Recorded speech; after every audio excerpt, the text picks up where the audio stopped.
నమస్తే. Welcome to prime nine education. నేను Yamuna. JEE అయిపోయింది. ఎంసెట్ అయిపోయింది. నెక్స్ట్ అందరి డౌట్ ఏంటి అసలు బీటెక్‌లో ఏ కాలేజ్‌లో చేర్పించాలి? ఏ కాలేజ్ అయితే బావుంటుంది? ఏ బ్రాంచ్‌లో చేర్పించాలి? ఏ కోర్స్ అయితే ఫ్యూచర్‌కి బావుంటుంది? అనే డౌట్సే చాలామంది పేరెంట్స్‌కి ఉంటాయి. మరి ఏ బ్రాంచ్ తీసుకోవాలి? ఏ కాలేజ్ అయితే బావుంటుంది? ఏ కోర్స్ అయితే బావుంటుంది? ఇలాంటి డౌట్స్ అన్నిటిని కూడా క్లియర్ చేయడానికి మనతో పాటు ఇప్పుడు ఎడ్యుకేషనల్ డిజైనర్ అదర్ ఎన్‌బీబీ సుబ్బారావు గారున్నారు. వారిని అడిగి తెలుసుకుందాం. సార్ నమస్తే. నమస్తే అండి. రైట్. సార్ మరి ఇప్పుడు ఎంసెట్ అయిపోయింది. జేఈఈ అయిపోయింది. మరేంటి నెక్స్ట్ ఏ కోర్స్ అయితే బావుంటుంది? ఏ బ్రాంచ్ అయితే బావుంటుంది? బీటెక్‌లో ఏ యాహ్! కాలేజ్? ఏంటి రకరకాల డౌట్‌లున్నాయి. యెస్. సో, ఇటు పేరెంట్స్‌కి, అటు హ్మ్. స్టూడెంట్స్‌కి రైట్? హ్మ్. చాలామంది ఏం చేస్తూ ఉంటారంటే, ఒక ట్రెండ్‌ని బట్టి వెళ్ళిపోతూ ఉంటారు. హ్మ్. సో, ట్రెండ్ కన్నా ముందు మనం ట్రూత్‌ని కూడా తెలుసుకోవాల్సినటువంటి అవసరం ఉంది. మీరు ఫస్ట్‌గా ఇంజినీర్ కావటానికి ముందు, మీ పిల్లల్లో ఉన్నటువంటి ఇంజినీర్ హ్మ్. ఏ టైప్ ఇంజినీరో మనం తెలుసుకోవాల్సినటువంటి అవసరం ఉంది. సో, అవును సార్. ఇంజినీర్ చేయటం వేరు. ఏ వాళ్ళు ఏ టైప్ ఇంజినీరో అనేటువంటిది మనం తెలుసుకోవాల్సినటువంటి అవసరం ఉంది. అది అవును. First point. The second point ఏమిటంటే ఇంజినీరింగ్ అంటే ర్యాంకు సంపాదించడం మాత్రమే కాదు. కమింగ్ వాళ్ళు 20, 30 ఇయర్స్ వాళ్ళ కెరియర్‌ని బిల్డ్ చేసేటువంటి ఒక ప్రొఫెషనల్ స్టెప్ ఇది. హ్మ్. సో, కాబట్టి ఇది అత్యంత జాగరూకతతో మనం దీన్ని చూడవలసినటువంటి అవసరం. ఆలోచించాల్సినటువంటి అవసరం ఉంది. మీరు ఈ ఆలోచన ఎక్కడి నుంచి మొదలవ్వాలి? అక్కడి నుంచి మొదలవ్వాలి అంటే పేరెంట్సు, పిల్లలు. సో, అట్‌లీస్ట్ ఈ ముగ్గురు కూర్చుని మాట్లాడటం దగ్గర నుంచి మొదలవ్వాలి. సో, చాలామందేంటంటే కొంతమంది పేరెంట్స్ ఏమిటంటే అంటే పిల్లలు సహజంగా ఏంటంటే పేరెంట్స్ ఏం చెప్పారు దాని నుంచి వెళ్ళిపోయేటువంటి వాళ్ళు 80% ఉంటారు. కొంతమంది చెప్తారు. అదెందుకు అంటే ఫ్రెండ్స్ చెప్పారనో లేకపోతే క్లారిటీ లేకుండా వాళ్ళు చేస్తూ ఉంటారు. సో, ఇక్కడేమిటంటే మనం వీళ్ళు చెప్పారు, వాళ్ళు చెప్పారని జాయిన్ అయిన తర్వాత నిజంగా మనం 100% మనం బెస్ట్ ఇవ్వలేకపోతాం. రైట్? అవును. సో, మీరు చెప్పారని నేను వెళ్ళా. హ్మ్. అక్కడికెళ్ళినటువంటి పరిస్థితులకి నేను రెడీ కాలేను. అప్పుడేమవుతుంది? నేను బెస్ట్ ఇవ్వలేకపోతాను. అవును. సో, అందుకని ఏమిటంటే ఒక డీటెయిల్డ్‌గా దీనికి సంబంధించినటువంటి ఎనాలిసిస్సు ఇటు పేరెంట్సు, పిల్లలు లేదా ఎక్స్‌పర్ట్స్‌తో కూర్చొని చేయగలిగితే అప్పుడు నేను ఇందాక చెప్పినట్టుగా ఆ పిల్లల్లో ఉన్న ఇంజినీర్ ఎవరు? ఏ హ్మ్. టైప్ ఇంజినీర్ అనేటువంటిది మనకు అర్థమవుతుంది. రైట్? సో, దీనికి సంబంధించి ఇప్పుడు ఈ వీడియోలో ఏమిటంటే మనం ఒక 6 డిఫరెంట్ బ్రాంచెస్ 6 ఇంజినీరింగ్ బ్రాంచెస్ గురించి మాట్లాడదాం. దాంట్లో మరి 6 కొంచెం పెద్దదవుతుంది కాబట్టి 2 పార్ట్‌ల్లో మొదట ఒక 3 బ్రాంచెస్ ఈ వీడియోలో, ఇంకొక 3 బ్రాంచెస్ రెండో వీడియోలో మాట్లాడే ప్రయత్నం చేద్దాం. చాలామంది ఇప్పుడు ఏం చెప్తూ ఉంటారు? కంప్యూటర్ సైన్స్ ఇంజినీర్ అంటారు. సో, మరి కంప్యూటర్ సైన్స్ ఇంజినీరింగ్ అంటే ఎందుకు కంప్యూటర్ సైన్స్ ఇంజినీర్ చేయాలి? నా ఎండ్ రిజల్ట్ ఏమిటి? హ్మ్. నా ఎండ్ గోల్ ఏమిటి? హ్మ్. చాలామంది ఏం చెప్తారంటే కంప్యూటర్ సైన్స్ ఇంజినీరింగ్‌కి మంచి జాబ్ ఓపెనింగ్స్ ఉన్నాయటండి. జాబ్స్ అవును. బాగా వస్తాయటండి అని చెప్తారు. ఖచ్చితంగా మనం చేసిన తర్వాత మంచి జాబ్ రావాలి. ఖచ్చితంగా అది ఆలోచించాలి ఫస్ట్. కానీ ఇప్పుడేమిటంటే 2023 నుంచి పరిస్థితి మారింది. హ్మ్. సో, ఇప్పుడు ప్రస్తుతం ఏమిటంటే ఒక ట్రాన్సిషన్‌లో ఉంది సెక్టార్ అంతా కూడా. అవును. ఏ డిగ్రీ అయినా సరే జాబ్స్ విషయంలో ఇప్పుడు మొన్న లేటెస్ట్ రిపోర్ట్ ఒకటి చూస్తే ఏం చెప్తుంది అంటే టాప్ 5 ఇండియన్ ఐటీ కంపెనీస్‌లో మనం చూస్తే లాస్ట్ ఇయర్ హ్మ్. ఈ టైంకి ఆ లాస్ట్ క్వార్టర్‌కి వచ్చేటప్పటికి 17,784 జాబ్స్ యాడ్ అయినాయట. ఓకే. అంటే కొంతమంది వెళ్తారు, కొంతమంది వస్తారు. వస్తారు. సో, ఈ విధంగా కొత్త జాబ్స్ క్రియేట్ అయ్యి ఉండొచ్చు. లేదా పాత వాళ్ళు కొంతమంది వెళ్ళిపోయి ఉండొచ్చు. ఈ విధంగా టాప్ 5 ఐటీ కంపెనీస్‌కి ఎంతమంది యాడ్ అయ్యారండి? 17,784 యాడ్ అయ్యారట. మరి ఈ ఏడాది ఎంతమందో తెలుసా? అదే టైంకొచ్చేటప్పటికి యాడ్ అయినటువంటి వాళ్ళు 17 మందట.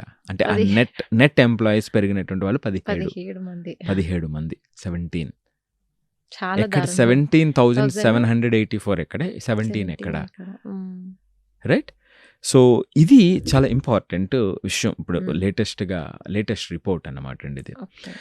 సో, అంతేకాకుండా కోర్ ఐఐటీస్‌లో కూడా హ్మ్. 25-30% జాబ్ ఓపెనింగ్స్ అనేటువంటివి తగ్గినాయి. ఓకే. ప్లేస్‌మెంట్స్ తగ్గినాయి. హ్మ్. ఓకే. సో, అంతేకాకుండా 85% ఆఫ్ కంపెనీస్ జాబ్ ప్లేస్మెంట్కి వెళ్ళినప్పటికీ కూడా వీళ్ళు ఎక్కువ మందిని తీసుకోవట్లేదట. ఓకే. అంటే వీళ్ళు వెళ్ళట్లేదు అని కాదు, వెళ్ళినా కూడా 85% కంపెనీస్ వెళ్ళినా సరే జాబ్ ప్లేస్మెంట్కి, జాబ్ రిక్రూట్మెంట్కి వెళ్ళినా సరే క్యాంపస్ ప్లేస్మెంట్కి వాళ్ళు రిక్రూట్ చేయలేదట ఈ ఏడాది. మీరు గూగుల్ చేస్తే అర్థమవుతుంది. సో ఎందుకు అంటే మీకు ఇక్కడ ఉన్నటువంటి ప్రధానమైనటువంటిది ఏమిటంటే, నేను ఇందాక చెప్పినట్టుగా ఇది ఒక ట్రాన్సిషన్లో ఉంది. ఈ పిల్లలు డిగ్రీ అయినటువంటి పిల్లలు, అంటే ఇంజనీరింగ్ డిగ్రీ అయినటువంటి పిల్లలకు ఉన్నటువంటి స్కిల్స్ బయట ఉండవలసినటువంటి, బయట అవసరమైన స్కిల్స్లో పెద్ద వ్యత్యాసం ఉంది అనేటువంటిది ఒక ఇంపార్టెంట్ పాయింట్. సో ఆ గ్యాప్ అనేటువంటిది ఎవరైతే తగ్గించుకున్నారో వాళ్ళు ముందుంటారు. ఓకే. సో మరలా ఇక్కడ నిన్నటి ర్యాంక్ ఇక్కడ పాత్ర వహించదు. ఓకే. సో అందుకే ఎక్కడికక్కడ ఇప్పుడు 10th మంచి మార్క్స్ రావాలి, 12th మంచి మార్క్స్ రావాలి, సో మంచి ర్యాంక్ రావాలి కాంపిటేటివ్ ఎగ్జామ్లో. సో అక్కడితో ప్రయాణం ఆగదు. సో ఇక్కడ ఏమిటంటే ఆ ర్యాంక్ వచ్చినటువంటి వాళ్ళు ఆగిపోతున్నారంట కొంతమంది. నాకు వచ్చింది, నేను చాలా అచీవ్ చేశాను అని, మార్క్స్ వచ్చినాయి అచీవ్ చేశారని. కానీ ఇక్కడ ప్రయాణం ఏమిటంటే అక్కడ ఆగిపోతే మళ్ళీ ఇక్కడ ఆగిపోతారు. ఓకే.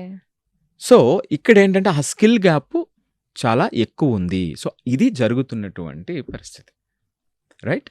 సో ఇక మరి ఈ సందర్భంలో ఏం చేయాలి? ఈ టాప్ బ్రాంచెస్, మన ఇంజనీరింగ్ బ్రాంచెస్ తీసుకునేటప్పుడు అసలు ఏ బ్రాంచ్ దేనికోసం, ఈ బ్రాంచ్కి ఇప్పుడు ఉన్నటువంటి ఆపర్చునిటీస్ ఏమిటి, కమింగ్ 6 yearsలో వచ్చేటువంటి మార్పులు ఏమిటి, 2031కి వచ్చేటప్పటికి చూసే ప్రయత్నం చేద్దామండి. ఇందులో మొట్టమొదటిగా అందరూ చెప్పేటువంటిది ఏమిటంటే కంప్యూటర్ సైన్స్ ఇంజనీర్ చెప్తూ ఉంటారు. సో కంప్యూటర్ సైన్స్ ఇంజనీర్ అనేటువంటిది ఎందుకు అంత టాప్, ఎందుకు అందరూ కంప్యూటర్ సైన్స్ ఇంజనీర్ చేయాలనుకుంటారు? అవును. రైట్. సో కెమికల్ ఇంజనీర్ చేసిన, లేకపోతే ట్రిపుల్ ఈ చేసిన, ఈసీఈ చేసిన, ఎందుకు లాస్ట్ ఒక 10-15 years నుంచి అందరూ కూడా మరలా ఐటీ రిలేటెడ్గా ఎందుకు వెళ్ళిపోయారు? చాలా మంది ఐటీ అంటేనే మెంటల్ ప్రెషర్, టెన్షన్, స్ట్రెస్ అని అంటూ ఉంటారు. అయినా కూడా వాటి వైపు పరిగెత్తడానికి గల కారణం అనే ఇంకొక డౌట్. సో అక్కడ ఏమిటంటే అండి, కంప్యూటర్ సైన్స్ ఇంజనీర్ ఐటీకి సంబంధించినటువంటివే మీకు 75% ఆఫ్ ద జాబ్ మార్కెట్ అది ఇచ్చింది. సో అందుకనే ఎంతమంది వెళ్ళినా సరే అక్కడ అబ్జర్వ్ చేసుకోగలిగింది ఇది. సో ఇప్పుడు ఏమిటంటే, అంటే ప్రతి ఫీల్డ్లోనే కూడా ఐటీ అనేటువంటిది ఇన్వాల్వ్ అయ్యింది. సో దానివల్ల దాని ఆపర్చునిటీ ఎక్కువ. సో ఇక్కడ మనం చూడాల్సిన ఏమిటంటే అండి, ఇప్పుడు ప్రస్తుతం మనం చూడాల్సిన పిల్లల విషయంలో ఎవరైతే ఇప్పుడు ఇంజనీరింగ్ జాయిన్ చేయాలనుకున్నారో వాళ్ళు మొట్టమొదటిగా పిల్లల యొక్క కోర్ స్ట్రెంత్. రెండోది ఏమిటంటే దానికి సంబంధించి రియల్ జాబ్స్ ఈ రోజున ఎట్లా ఉంది, దాని నేచర్ ఎట్లా ఉంది, ఆ జాబ్స్ యొక్క నేచర్ ఎట్లా ఉంది, రైట్? సో మూడవది కమింగ్ 6 yearsలో దీని ప్రోగ్రెస్, దీని ఇన్నోవేషన్, దీని ఆపర్చునిటీస్ ఎక్స్పర్ట్స్ ఏం చెప్తున్నారు, రిపోర్ట్స్ ఏం చెప్తున్నాయి, అంతే.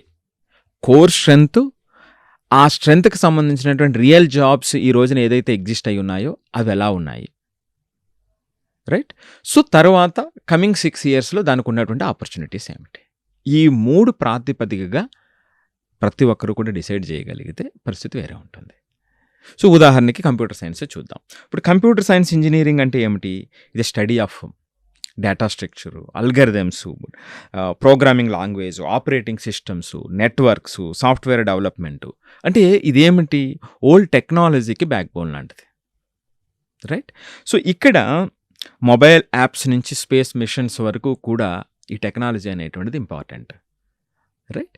సో మన యొక్క ఆ ఇంట్రెస్ట్ ఏ ఏరియాలో ఉంది, నేను ఆ పిల్లలు ఏది చక్కగా నేర్చుకోవడానికి అవకాశం ఉంటుంది, అంటే వాళ్ళు 100% ఇవ్వటానికి అవకాశం ఉంది, ఇక్కడ ఉందా లేదా వాళ్ళకి ఎలా తెలుస్తుంది? ఇప్పుడు మనం అందుకే www.rebuildlearning.com అని ఒక వెబ్సైట్ ఉంది. సో దాంట్లో ఈ పిల్లలు, ఇప్పుడు నేను చెప్పిన ఫస్ట్ పాయింట్ కోర్ స్ట్రెంత్ తెలుసుకోవటం, నేను దీనికి సంబంధించిన పర్టికులర్ ఫీల్డ్కి నేను వెళ్ళాలని అనుకునేటప్పుడు ఆ టెస్ట్ రాస్తే దానికి ఒక 30 days మీకు ప్లానింగ్ వస్తుంది. అంటే మీరు అసలు రియల్గా దానికి సూటబుల్లా కాదా, మీరు రియల్గా ఇంట్రెస్టెడ్గా ఉన్నారా లేదా, మీ ఇంటెన్సిటీ ఎంతవరకు ఉంది, అంటే మీ చుట్టుపక్కల ఉన్నటువంటి విషయాలను మీరు ఏ విధంగా చూస్తున్నారు, రైట్? సో ఆ విధంగా మనం వాళ్ళని అసెస్ చేయడానికి అవకాశం ఉంటుంది, ఆ కోర్ స్ట్రెంత్ ఏమిటి అనేటువంటిది. ఇప్పుడు అదే కంప్యూటర్ సైన్స్ మనం చూస్తే 21st century ఆపర్చునిటీస్ ఏమిటి, మనం ఇప్పుడు మీరు చూస్తే ఏ కాలేజ్ అయినా సరే సిఎస్సి అంటే ఇదివరకు అదొక ఇంపార్టెంట్ బ్రాంచ్. ఇప్పుడు CSC with AI, CSC with machine learning, CSC with data science, ఇలా నెంబర్ ఆఫ్ న్యూ బ్రాంచెస్ మనం చూస్తూ ఉంటాం. ఎందుకు ఇది అనేటువంటిది అర్థం కావాలి. సో సిఎస్సి ఓకే, మరి సిఎస్సికి ఇది ఎందుకు యాడ్ అవ్వాలి అనేటువంటిది చాలా చాలా ఇంపార్టెంట్. ఈ 21st సెంచరీ ఆపర్చునిటీస్ ఏమిటంటే ఇది సబ్ డిసిప్లిన్స్కి మారిపోయిందండి సిఎస్సి. అందులో artificial intelligence, machine learning, cloud computing, cyber security, blockchain, వెబ్3, డేటా సైన్స్ అండ్ అనలిటిక్స్, ఇట్లా చాలా నేను ఇంకా కొన్ని చెప్పాను. ఇలా నెంబర్ ఆఫ్ సబ్ డిసిప్లిన్స్ కింద మారిపోయింది. ఈ సబ్ డిసిప్లిన్ కింద మారిపోయినప్పుడు దీనికి సంబంధించినటువంటి ఆ స్కిల్ సెట్ అవసరం. ఎందుకు అంటే నేను ఒక డేటా చెప్తా. India's IT sector employees 5.4 million people అంటండి. 5.4 మిలియన్ పీపుల్. ఇక్కడ ఏమవుతుందంటే అందరూ అర్థం చేసుకోండి, 60% ఆఫ్ న్యూ హైరింగ్ ఎందులో జరుగుతుందంటే ఏఐ, క్లౌడ్, సైబర్ సెక్యూరిటీ రోల్స్లో 60% ఆఫ్ న్యూ హైరింగ్ జరుగుతుంది. నేను ఇందాక చెప్పాను చూసారా, ఆ రిపోర్ట్ ఏం చెప్తుందంటే ఆ స్కిల్ గ్యాప్ ఎందుకు వస్తుంది అంటే కోర్ సిఎస్సి మనం తీసుకున్న ఈ ఎడిషనల్ స్కిల్స్ లేకపోతే అక్కడ మరలా వెనకబడుతున్నారు. ఇది గత సంవత్సరం నుంచి జరుగుతున్నటువంటి విషయం ఇది. సో కాబట్టి అదే సందర్భంలో నేను ఇప్పుడు చెప్పినట్టు 60% ఆఫ్ న్యూ హైరింగ్ ఆర్టిఫిషియల్ ఇంటెలిజెన్స్లో, సైబర్ సెక్యూరిటీలో, క్లౌడ్ కంప్యూటింగ్లో, సో ఇలాంటి ఫీల్డ్లో 60% జరుగుతుంది. సో కాబట్టి సిఎస్తో పాటు ఈ డిసిప్లిన్, ఈ సబ్ డిసిప్లిన్ రెండు యాడ్ అయ్యి రియల్ స్కిల్ ఉన్నటువంటి పిల్లలు ఆగకుండా ఆ మొదటి వరుసలో ఉంటున్నారు. మిగిలిన వాళ్ళు మీకు జేఈలో ఎంత ర్యాంక్ వచ్చినా, మీకు ఇక్కడ ఎంత సిజిపిఏ ఉన్నా సరే అక్కడ ఆ గ్యాప్ ఉంటే మీరు ఆగిపోతున్నారు. ఇది జరుగుతున్నటువంటి సత్యం. మరి ఇప్పుడు ఇందాక నేను చెప్పినట్టుగా ఇప్పుడున్న ఆపర్చునిటీస్తో పాటుగా నెక్స్ట్ 6 ఇయర్స్లో ఇప్పుడు సిఎస్సికి సంబంధించి ఎటువంటి మార్పులు రాబోతున్నాయి అంటే ఇండియాకి ఏం కావాలి అనేటువంటిది మనం ఆలోచించినప్పుడు అండి, India 1 million AI related jobs అటండి 2027కి అవసరం. నాస్కామ్ రిపోర్ట్ చెప్తుంది. ఓకే, 1 మిలియన్ ఏఐ జాబ్స్ అనేటువంటివి 2027కి అవసరం. సో ఆ ఎక్స్పర్టీజ్ ఉన్నటువంటి వాళ్ళు ఇక్కడ దీన్ని గ్రాప్ చేసేటువంటి అవకాశం ఉంటుంది. అలాగే సైబర్ సెక్యూరిటీ టాలెంట్ గ్యాప్ ఎంత ఉంది అంటే ఇండియాలో 3 lakh సైబర్ సెక్యూరిటీకి సంబంధించి 3 lakh అన్ఫిల్డ్ రోల్స్ ఇండియాలో ఉన్నాయి. ఆ ఎక్స్పర్టీజు సరిగా ఉన్నటువంటి వాళ్ళు, దానికి సూటబుల్ వాళ్ళు కొరత ఉంది. మనం ఆల్రెడీ కిందటి వీడియోస్లో చేస్తాం. అసలు సైబర్ సెక్యూరిటీ వాళ్ళు ఎటువంటి మైండ్ సెట్ ఉన్నటువంటి వాళ్ళు దీనికి సూట్ అవుతారు, ఎటువంటి ఆలోచన ఉండాలి, రోజు ఆ ఛాలెంజింగ్ సిచ్యువేషన్ ఉంటుంది.